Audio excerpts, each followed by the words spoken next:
সান মারিনোর বিপক্ষে ম্যাচে নতুন এক বাংলাদেশকে দেখবে পুরো এশিয়া। সকল সিন্ডিকেট বিদায় নিতে চলেছে বাংলাদেশ ফুটবল থেকে। নয়া কোচ ডুলির হাত ধরে বাংলাদেশ ফুটবলে আসতে চলেছে জার্মান ফুটবলের আবহ।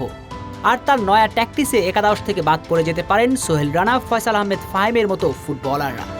থমাস ডুলির নতুন ট্যাকটিস কি এবং তার ফরমেশনে কিভাবে একাদশ থেকে বাদ পড়ে যেতে পারেন সোহেল রানা, ফাহিমরা, চলুন বিচার বিশ্লেষণে ব্যাখ্যা করা যাক।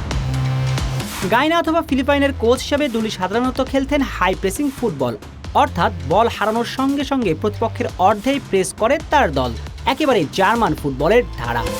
আর এই প্রেসিং ফুটবল চালু রাখবেন তিনি বাংলাদেশেও। অনুশীলনে তার শিষ্যদের প্রেসিং ফুটবলের তালিমও দিয়েছেন। তাই ডুলি যে বাংলাদেশকে প্রেসিং ফুটবল খেলাবেন তাতে কোনো সন্দেহ নেই।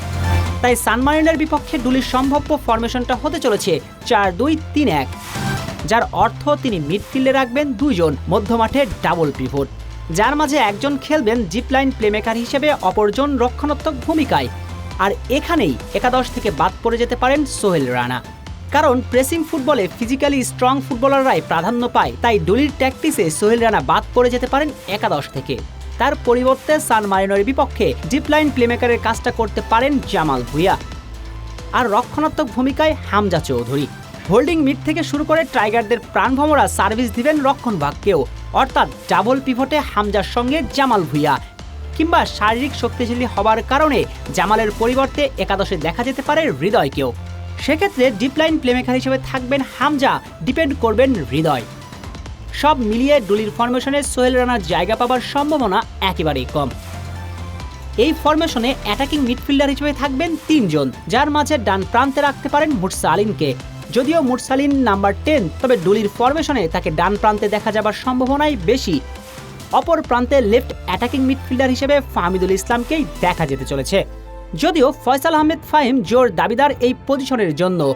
কাবরেরা তার সময়কালে ফাহমিদুলকে রাইট উইংয়ে শিফট করিয়ে ফাহিমকে খেলিয়ে যেতেন লেফট উইংয়ে, কিন্তু ডুলির আমলে এই সুযোগ কমে আসছে বসুন্ধরা কিংসের ফুটবলার ফয়সাল আহমেদ ফাহিমের জন্য।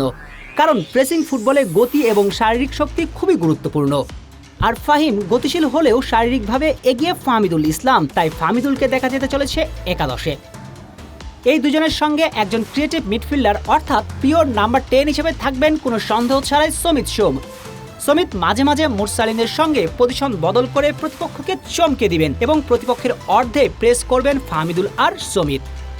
অর্থাৎ ডুলির প্রেসিং ফুটবলে শারীরিকভাবে পিছিয়ে থাকা ফাহিম আর সোহেল রানার সুযোগ কমে আসবে। এজন্য এক নতুন বাংলাদেশের ছোঁয়া দিতে চলেছেন ডুলি।